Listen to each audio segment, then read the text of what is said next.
Bienvenue dans le cinquième et dernier débrief de cette saison 2023 de MotoGP et on termine par le constructeur champion du monde, un quatrième titre consécutif depuis 2020. Ducati a mangé tout le monde cette saison.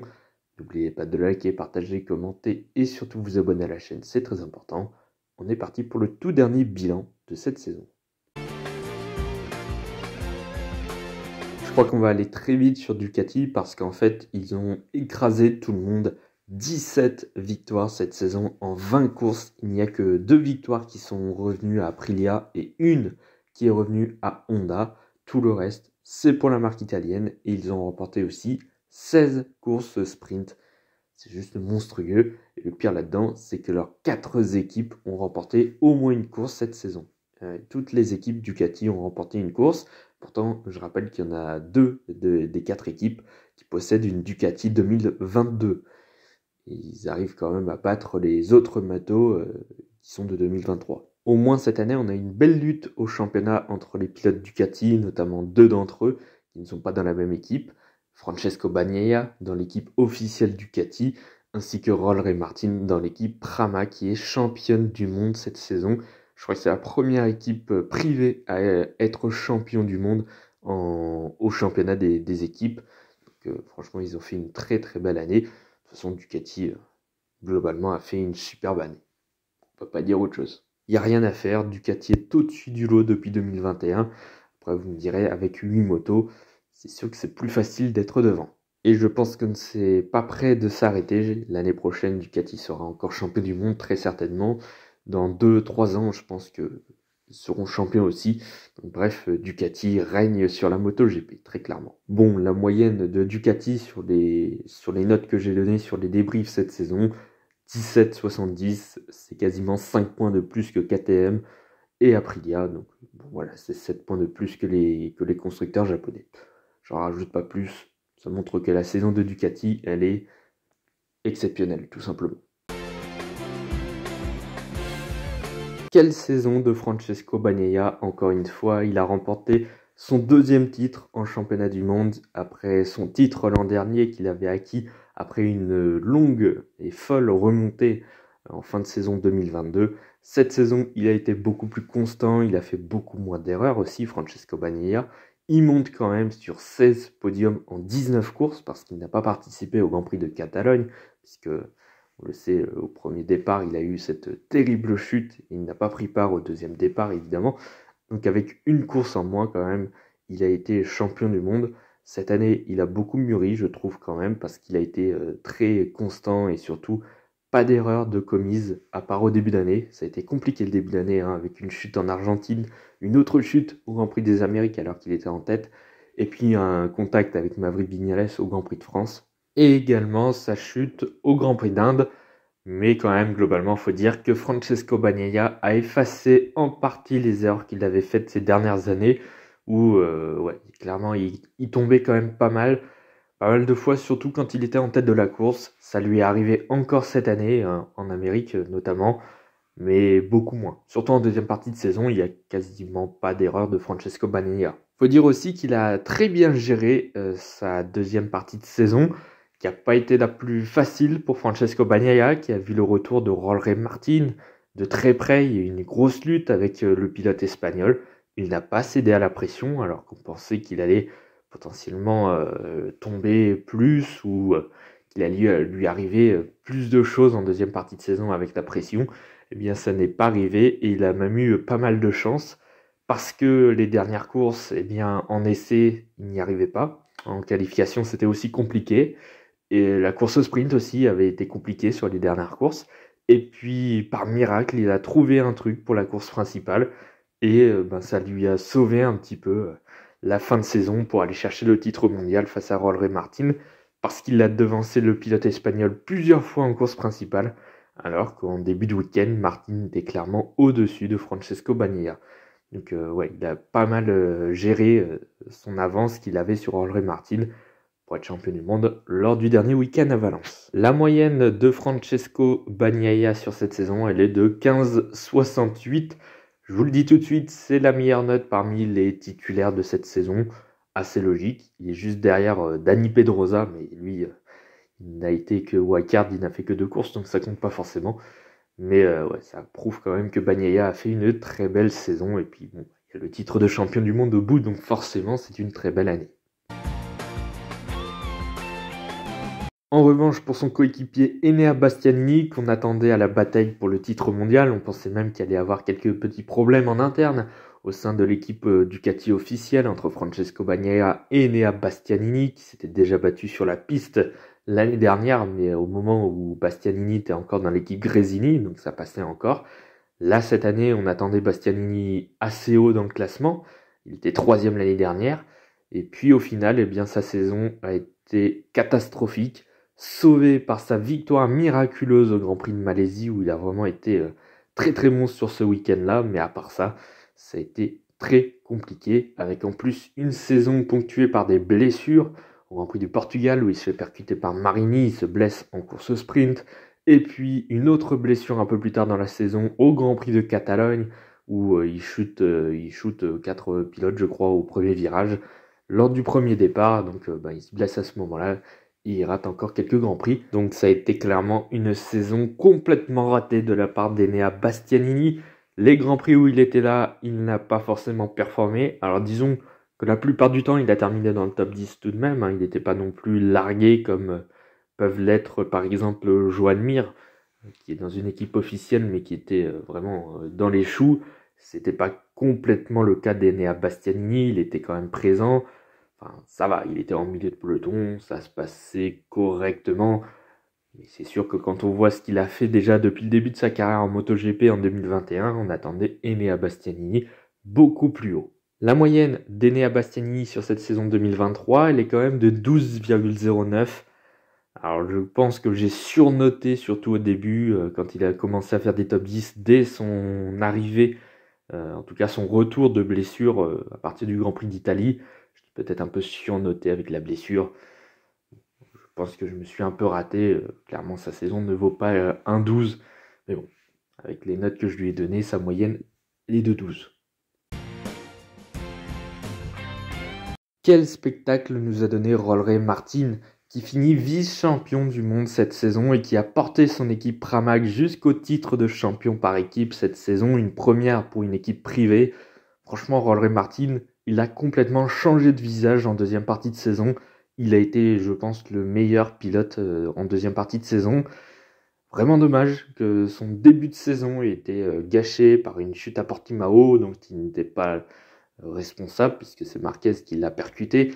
Il y a une chute au Grand Prix des Amériques également, des performances assez, disons, assez correctes, mais finalement, si on savait que Rolleré Martin jouait le titre, finalement ça aurait été des performances pas terribles, une 5e place en Argentine, 4e en Espagne, et puis aussi 5e aux Pays-Bas, 6e en Grande-Bretagne, 7e en Autriche.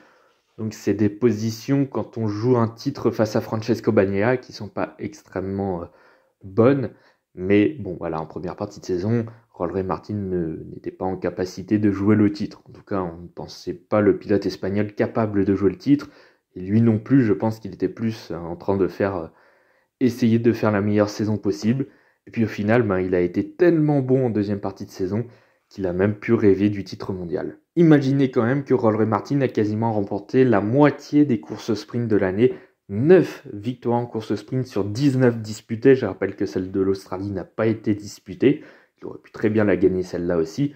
Mais Rolleré Martin, la course du samedi, c'est son affaire. C'est lui qui a été le plus fort dans cet exercice, ce nouvel exercice qui a été mis sur cette saison 2023.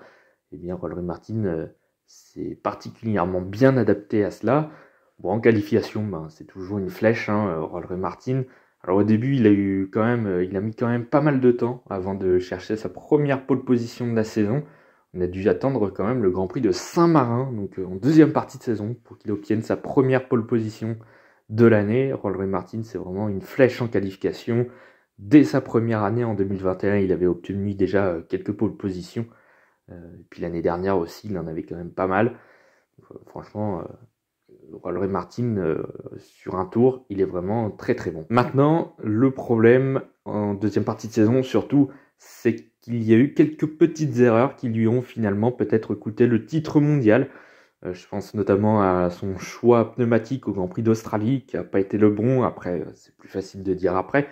Mais bon, ça a été un peu compliqué, alors qu'il était premier en franchissant la ligne un tour avant l'arrivée. Il finit le 5e au Grand Prix d'Australie, donc ça a été une vraie déception. On peut aussi parler du Grand Prix du Qatar aussi, où il remporte la course au sprint d'une manière exceptionnelle, et puis le lendemain, il n'y arrive pas, son pneu arrière, il y a eu un problème. Bon, lui, il critique plus Michelin, après, je ne sais pas à qui est la faute, mais en tout cas, Rory Martin termine 10e de la course, ça a été une catastrophe. Et puis, bon, Valence aussi, où il y a une grossière erreur, en voulant aller trop vite, en se précipitant. Déjà, il y a une première erreur où non, c'est qu'il freine un peu trop tard et du coup, il tire tout droit. Puis après, il veut dépasser Marc Marquez et il percute le pilote Honda, et il met fin à ses rêves de titre mondial. Donc ouais, quelques petites erreurs en deuxième partie de saison, peut-être liées à la pression quand même, mine de rien. Mais quand même, ça n'enlève en rien sa superbe deuxième partie de saison. Dans la saison, Rory Martin remporte quand même 4 courses cette année, alors qu'il n'en avait remporté qu'un seul sur les 2 premières années de sa carrière. C'est lors de sa toute première saison en MotoGP en 2021. C'est lui qui était allé chercher la toute première victoire de Pramac en MotoGP. Il est allé chercher les 4 suivantes. Puis ensuite, Johan Zarco est allé chercher la 6e victoire de Pramac en MotoGP, mais ça, on en reparlera un peu plus tard. En tout cas, pour la saison de Rory Martin, elle est très très bonne. Et on verra en 2024 si Rory Martin restera un candidat au titre pour l'an prochain. Attention, l'an prochain, il y aura toujours Bagnaia, mais il y aura peut-être aussi Marc Marquez. Donc là, on va changer quand même de calibre. En tout cas, une très belle saison pour Rory Martin. Sa moyenne, elle est de 14,55. C'est la deuxième meilleure moyenne de la saison. Je pense que c'est totalement mérité. Et ça aurait pu être encore mieux si son début de saison avait été un petit peu mieux. Mais bon, comme je le dis depuis tout à l'heure, très belle saison de Rory Martin. Pour Johan Zarco, la saison a été bonne. Mais encore une fois, comme depuis 2021, à chaque fois, en deuxième partie de saison, ça devient un peu plus compliqué pour le pilote français. Bon, c'est un petit peu dommage parce qu'à chaque fois, en première partie de saison, il est là, il est présent, il fait des podiums assez souvent. Là encore, en première partie de saison, il fait quand même 4 podiums, dont 3 d'affilée, dont un à domicile au Grand Prix de France. Donc ça se passait plutôt pas trop mal. Mais en deuxième partie de saison, encore une fois, c'est assez décevant, même si cette fois-ci c'était un peu mieux, puisqu'il y a quand même 2 podiums, un à Valence et surtout sa première victoire en MotoGP en Australie. Et oui, ça y est, enfin, après 6 ans en MotoGP, Johan Zarco a réussi à remporter un Grand Prix en MotoGP. Et quelle course, parce qu'il est allé chercher la victoire dans le dernier tour. C'était un Grand Prix exceptionnel. Son week-end à Valence avait été vraiment très très bon aussi. Il n'est pas passé loin non plus de la victoire. Donc une deuxième partie de saison qui a été quand même inconstante, mais un peu mieux quand même. Disons que l'Australie et un petit peu Valence aussi, ça a quand même sauvé sa deuxième partie de saison. Et heureusement aussi dans le même temps que Aleix Espargaro, avec qui il se battait pour garder sa 5e place au championnat des pilotes, a eu quelques soucis en fin de saison. Ça s'est pas passé comme prévu. Et donc Johan Zarco réussit quand même à terminer dans le top 5 du championnat, comme il l'avait fait il y a 2 ans, en 2021. Donc c'est son meilleur résultat en championnat du monde. Donc ça c'est bien. Mais encore une fois, il y a quand même quelques inconstances. Son plus gros problème, ses plus gros problèmes cette saison, c'est les qualifications. Cette fois-ci, Johan Zarco a été un peu moins bon. Il n'y a qu'une seule première ligne lors du tout dernier week-end à Valence. Il est aussi dominé la plupart du temps par Rory Martin, donc ça aussi c'est un peu moins bien. Alors qu'il faisait à peu près jeu égal avec le pilote espagnol ces 2 dernières saisons. Un petit point négatif là aussi. Et puis surtout, les départs. Alors ça, depuis l'année dernière, les départs, c'est catastrophique pour Johan Zarco. Alors, il a peut-être un petit peu rectifié le tir, il fait un peu moins de mauvais départs, mais la plupart du temps, il perd quelques positions au départ et c'est vraiment dommage. Et comme depuis quelques années maintenant, à chaque fois, le début de course est pas très bon, et puis ensuite, il a un rythme phénoménal en deuxième partie de course, la majorité du temps. Je comprends pas. Johan Zarco, c'est quand même une sacrée énigme quand même dans le monde de la MotoGP. Il est vraiment performant, mais il y a des trucs, tu comprends pas pourquoi, il est pas bon, et puis après, d'un coup, c'est une flèche. Donc je sais pas, c'est quand même frustrant parce qu'il pourrait faire de meilleurs résultats encore, mais le problème c'est qu'il n'arrive pas à être sur un super rythme tout le long de la course. C'est un poil frustrant quand même. Sa moyenne reste quand même très correcte, 12,40 au final. C'est plutôt là où il se situe, je pense. Une saison qui a été bonne, mais encore une fois, il manque quelques petits trucs pour faire encore mieux. On passe maintenant au pilote de la VR46 et notamment Marco Bezzecchi qui a été largement rookie de la saison 2022, qui avait fait une bien belle saison avec en plus un podium à la clé. Et bien cette année, Marco Bezzecchi a fait encore mieux. Il termine 3e du championnat pour sa 2e saison. C'est quand même un super pas en avant. En plus de ça, il a remporté son premier Grand Prix en MotoGP au Grand Prix d'Argentine. Et quelle victoire, hein. Il a fait route tout seul. Tout simplement, il a été seul au monde sur ce Grand Prix d'Argentine. Il a remporté le 1000e Grand Prix de l'histoire de la moto au Grand Prix de France. Et puis il en a même remporté une 3e au Grand Prix d'Inde où il avait été vraiment phénoménal là aussi ce week-end. Avec ces victoires, en fait, il n'y a que 3 autres podiums. Donc c'est pas beaucoup au final. Mais il faut dire aussi que Marco Bezzecchi a eu une blessure à un moment donné. En fin de saison, je ne sais plus à quel moment exactement, mais c'était lors de la tournée asiatique de mémoire. Donc ça l'a un petit peu gêné là aussi. Et la saison de Marco Bezzecchi me fait un petit peu penser à celle d'Enea Bastianini l'année dernière. Un pilote qui est vraiment très performant. Mais entre ses victoires, entre ses podiums, entre ses très belles performances, il y a des résultats où il est assez moyen. Il est là, mais on le voit pas plus que ça. Donc c'est un petit peu dommage, un petit peu d'inconstance là aussi, mais on va pas en tenir compte plus que ça quand même. Voilà. C'est vraiment des petits points à régler, mais Marco Bezzecchi a fait quand même une sacrée saison. 3e au championnat, c'est sa 2e saison. Ça vous place quand même le niveau du garçon. Il a quand même mené le championnat, hein. Il était leader du championnat après le Grand Prix d'Argentine. C'est pour vous dire, après 2 podiums de suite en début d'année, il avait fait vraiment un début de saison canon, à tel point qu'on pensait qu'en fait c'est Marco Bezzecchi qui se battrait face à son ami Francesco Bagnaia pour le titre. Malheureusement, il a un petit peu lâché à partir de la mi-saison environ. C'est un petit peu dommage, mais bon. Voilà, la saison est quand même excellente de la part de Marco Bezzecchi pour une 2e année. J'ai vraiment hâte de voir ce qu'il va donner l'an prochain et surtout hâte de ce qu'il peut donner éventuellement sur une Ducati plus puissante. Par exemple, s'il arrive chez Pramac ou même dans le team Ducati officiel, parce que je vous rappelle aussi qu'il était sur la Ducati de 2022. Hein. Il n'était pas sur celle de 2023. Il a fait quand même une bien belle saison avec une Ducati qui a 1 an de retard. Donc ouais, j'aurais quand même très hâte de voir ce que peut donner Bezzecchi sur une moto de l'année en cours en gros. Bon, en bref, la moyenne de Marco Bezzecchi sur cette saison 2023, elle est quand même de 13,75. On a vu un groupe de 4 qui a vraiment été meilleur que le reste du peloton. C'est clairement Bagnaia, Martin, Binder, mais aussi Marco Bezzecchi. Donc, franchement, pour une 2e saison, être dans ce groupe de leaders, ça montre quand même que Marco Bezzecchi a quand même un énorme talent. Luca Marini, lui, montre à nouveau des progrès saison après saison. En 2021, il avait commencé par une saison assez délicate. En 2022, il avait montré quand même de bien nets progrès. Et bien cette année, il a pu monter sur son premier podium dans sa carrière. Il a aussi obtenu sa première pole position également.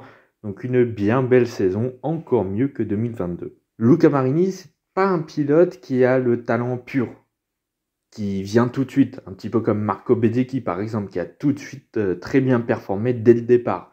Luca Marini, lui, il lui faut quand même pas mal de travail pour pouvoir être de mieux en mieux. Et c'est ce qu'il fait, c'est un bon bosseur. Et c'est ce qui l'aide d'ailleurs à être de mieux en mieux saison après saison. Cette saison, il termine quand même 8e avec 2 podiums et 2 pole positions. Donc c'est une saison qui est bien meilleure que 2022. Même si dans le même temps, l'année dernière, il terminait devant Marco Bezzecchi. Cette année, il en est assez loin. Mais comme je l'ai dit, il y a quand même du progrès. Et on le voit pour le demi-frère de Valentino Rossi. Il ne fait pas encore de week-end exceptionnel. mais ça progresse petit à petit et peut-être que l'an prochain, il ira chercher sa première victoire en MotoGP, et sait-on jamais. Après, maintenant, le problème, c'est qu'il sera plus sur une Ducati l'an prochain, mais sur une Honda. Maintenant, c'est un gros bosseur, donc peut-être qu'il permettra à Honda de se relever un petit peu. Donc, Luca Marini, c'est peut-être pas le même pilote que Marc Marquez, clairement pas. Mais peut-être qu'en travaillant comme il le fait depuis le début de sa carrière en MotoGP, eh bien, il pourra peut-être aider un petit peu Honda à se relever de cette galère depuis quelques années. La moyenne de Luca Marini sur cette saison, elle est de 12,11. Donc on est à peu près dans la moyenne de tous les pilotes Ducati. Voilà, il a fait une bonne saison. Et j'espère que chez Honda, ça va bien se passer parce qu'il le mérite. On a vu quand même de beaux progrès depuis quelques années. Passons maintenant au pilote du team Gresini et on commence par Fabio Di Giannantonio qui s'est complètement révélé en deuxième partie de saison. C'est impressionnant, hein, il partait vraiment mal. Depuis ses débuts en 2022, il n'avait pas montré quoi que ce soit, si ce n'est une pole position miraculeuse au Grand Prix d'Italie l'an dernier. Mais à part ça, il n'y avait rien du tout pour Fabio Di Giannantonio qui venait aussi de perdre son guidon dans le team Gresini. Il avait été remplacé et il sera remplacé par Marc Marquez l'an prochain et il aurait dû se retrouver sans guidon, mais il a fait une deuxième partie de saison vraiment impressionnante. C'est bien simple, il a terminé sur les 7 derniers Grands Prix de la saison, à chaque fois dans le top 10, et même mieux, il est allé chercher son premier podium en carrière dans le Grand Prix totalement fou du Grand Prix d'Australie, dans le dernier tour en plus, un beau premier podium. Et puis ensuite, le Grand Prix du Qatar, bon, bah là, il a fait un week-end fantastique, une première ligne, il finit sur le podium de la course sprint, et puis même le dimanche, il remporte le Grand Prix face à Francesco Bagnaia qui se battait pour le titre à ce moment-là. Franchement, Fabio Di Giannantonio, il a fait une deuxième partie de saison excellente. C'est d'ailleurs cette deuxième partie de saison qui a permis à Fabio Di Giannantonio de se relever et de trouver un guidon pour l'an prochain, puisqu'il sera dans le team VR46, il va remplacer Luca Marini. Donc vraiment, il est allé chercher un guidon in extremis. C'était vraiment pas gagné d'avance qu'on le revoie en MotoGP l'an prochain. Au final, il termine 12e du championnat. C'est plutôt pas mal vu comment il a commencé. Maintenant, ce qu'on lui reproche, évidemment, c'est qu'il s'est révélé au moment où il a perdu son guidon.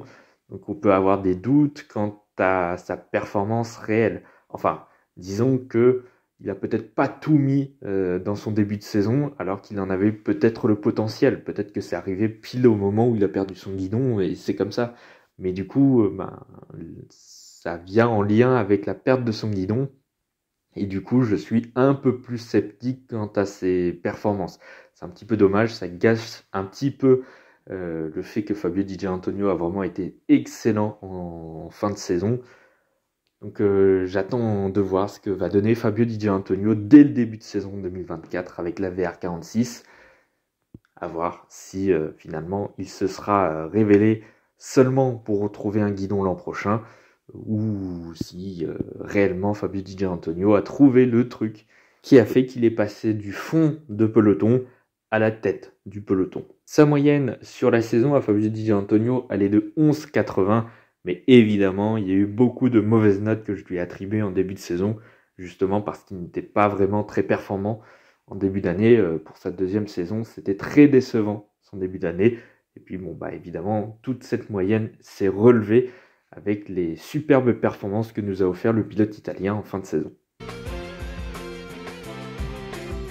Enfin, le dernier pilote titulaire de cette marque Ducati, le pilote Gresini Alex Marquez qui débutait sur cette Ducati, eh ben, il m'a plutôt impressionné positivement. Alors c'est une saison plutôt correcte, sans plus, mais franchement je m'attendais quand même à pas autant. Il a tout de suite été dans le coup avec un top 5 dès la première course à Portimao et puis un super week-end au Grand Prix d'Argentine avec une première pole position en carrière qui a terminé sur un premier podium cette saison, un premier aussi dans sa carrière depuis 2020. C'est son troisième podium en carrière, mais il en avait fait 2, c'était en 2020, donc ça faisait une éternité qu'il n'était plus remonté sur le podium. Et puis après, la suite de la saison a été un peu plus difficile, il y a quand même beaucoup de chutes. Je crois que ça va être dans les gènes des frères Marquez. Mais globalement, dans les courses, il était plus ou moins là. Après, il a un peu moins performé quand même, c'était un petit peu décevant en milieu de saison.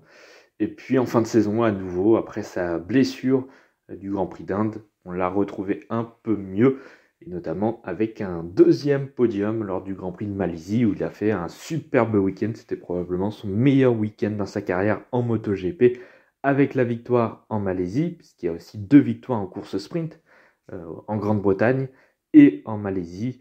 Et puis il a terminé deuxième en course principale, derrière le vainqueur de la course, Enea Bastianini. C'était probablement son meilleur week-end en carrière. En tout cas, une bien belle saison pour Alex Marquez. Il se conclut à la 9e place, soit son meilleur résultat en championnat du monde en MotoGP. Donc, c'est plutôt pas mal. Je ne m'attendais pas à ce qu'il fasse top 10 au championnat. Après, voilà, il est évidemment aidé par sa Ducati, mais quand même, il a fait une bonne saison. Maintenant, il faudra quand même faire mieux l'an prochain. Surtout que son coéquipier, ça va être son frère Marc Marquez. Donc là, il va se prendre quand même une petite tôle quand même, je pense. Donc va falloir hausser le niveau l'an prochain. Parce que sinon, s'il fait la même saison l'an prochain, là, on va se dire, bon, le niveau est pas terrible. Mais pour une première saison chez Ducati, cette fois-ci, ça peut passer. La moyenne de Alex Marquez, elle est de 12,29, donc à peu près un peu comme les autres pilotes Ducati, comme Zarco, comme Marini, comme Bastianini, comme des pilotes comme ça. Il a fait une saison correcte, mais j'attends un peu plus du coup d'Alex Marquez l'an prochain. On en termine avec les pilotes wildcard, les pilotes remplaçants. Il y en a eu 3 cette saison chez Ducati. Bon, comme plusieurs années maintenant, ça fait un paquet de temps maintenant. Michele Pirro qui a fait quelques courses cette saison. Alors, il a fait des wildcards, mais aussi des remplacements, notamment dans le team officiel Ducati, pour remplacer Enea Bastianini. Au total, il a fait 5 Grands Prix dans la saison. Pas terrible, je m'attendais quand même à un meilleur niveau de Pirro, surtout quand il a enchaîné 3 courses de suite. Je m'attendais qu'à un moment donné, il score au moins des points, ce qui n'a pas été le cas. Il a scoré des points au Grand Prix des Amériques, mais parce qu'il y a eu beaucoup de chutes. Bon, un peu décevant quand même. Après, ça reste qu'un pilote de test, même si on peut noter quand même que Michele Pirro a mené quelques tours du Grand Prix du Japon. C'était parce qu'il y avait une course flag to flag et qu'il ne s'était pas arrêté. Et du coup, il a mené la course, mais devant Fabio Quartararo quand même. Donc, fallait quand même être devant Fabio Quartararo. Mais bon, quand même, il a mené quelques tours cette saison, ce que n'a même pas réussi à faire Fabio Quartararo. C'est triste. Ensuite, on a pu revoir encore une fois Danilo Petrucci pour le temps d'un Grand Prix, comme l'année dernière. Il était revenu le temps d'un Grand Prix pour remplacer Joan Mir, je crois, chez Suzuki. Cette fois-ci, il est revenu dans le team officiel de Ducati. C'était dans une équipe qu'il avait déjà connue par le passé en MotoGP et il a inscrit des points. C'est lors du Grand Prix de France, il avait terminé 11e. Là aussi, il y a eu beaucoup de chutes. Ça biaise un petit peu le résultat. Il n'était pas forcément très haut niveau, Danilo Petrucci. Mais bon, voilà, on l'a revu le temps d'un Grand Prix. En plus, c'était en France, donc c'est toujours sympa. C'est en plus un Grand Prix qu'il avait remporté. Et le troisième pilote qui a pu faire une petite wildcard au Grand Prix de Malaisie, c'est Alvaro Bautista, le champion du monde de Superbike 2022 et 2023. Lui qui a terrassé la concurrence dans ce championnat cette saison. Ça a été beaucoup plus compliqué en MotoGP. Il faisait son retour, je crois qu'il n'avait plus roulé depuis 2017 en MotoGP de mémoire. Enfin, ça faisait très longtemps que Bautista n'était pas revenu en MotoGP. Le retour a été très compliqué. Alors, à ce qui paraît, il aurait été blessé pendant le Grand Prix de Malaisie, donc ça a un petit peu plombé les performances, mais bon, globalement, il était quand même assez loin des chronos des autres. Donc, il a fait sa petite course. Bon, il a terminé 17e du Grand Prix. Un petit peu dommage, je m'attendais à beaucoup mieux de la part de Bautista. C'est là où on voit quand même la différence de niveau entre le MotoGP et le Superbike. Sans faire offense à ce super championnat quand même, il y a quand même du niveau en Superbike. Mais bon, la MotoGP, ça reste la catégorie reine de la moto. Bon, allez, sur les moyennes, 3 pour le prix d'un. On a Michele Pirro qui est à 9,40 parce qu'il m'a un petit peu déçu. Je pensais qu'il allait être un petit peu mieux quand même. Il a quand même pas mal d'expérience sur cette moto, donc un peu dommage. Pour Danilo Petrucci, elle est de 11, sa moyenne, enfin sa note du Grand Prix de France, quoi. Et puis pour Alvaro Bautista, je l'ai mis à 10 pour le Grand Prix de Malaisie. Voilà, vous avez maintenant tout le classement complet des notes que j'ai attribuées, et enfin des moyennes de tous les pilotes avec toutes les notes que je leur ai attribuées sur cette saison 2023. Ça y est, c'est la fin de cette vidéo. Et oui, 30 minutes de vidéo. Je crois que ça doit être presque un record. C'est avec 8 pilotes, c'est catastrophique. Plus en plus des pilotes remplaçants, etc. Bref, je perds pas plus de temps. N'oubliez pas de liker, partager, commenter et surtout vous abonner à la chaîne, c'est très important. On en a terminé avec les bilans de la saison 2023 de MotoGP, mais c'est pas terminé avec les bilans parce qu'on se retrouve dans 3 jours, je crois, pour commencer les débriefs de la Formule 1, en tout cas les bilans de la Formule 1. Il y aura 10 vidéos en 10 jours. Ça va être chaud. Bon, bah, du coup, moi je vous dis à samedi.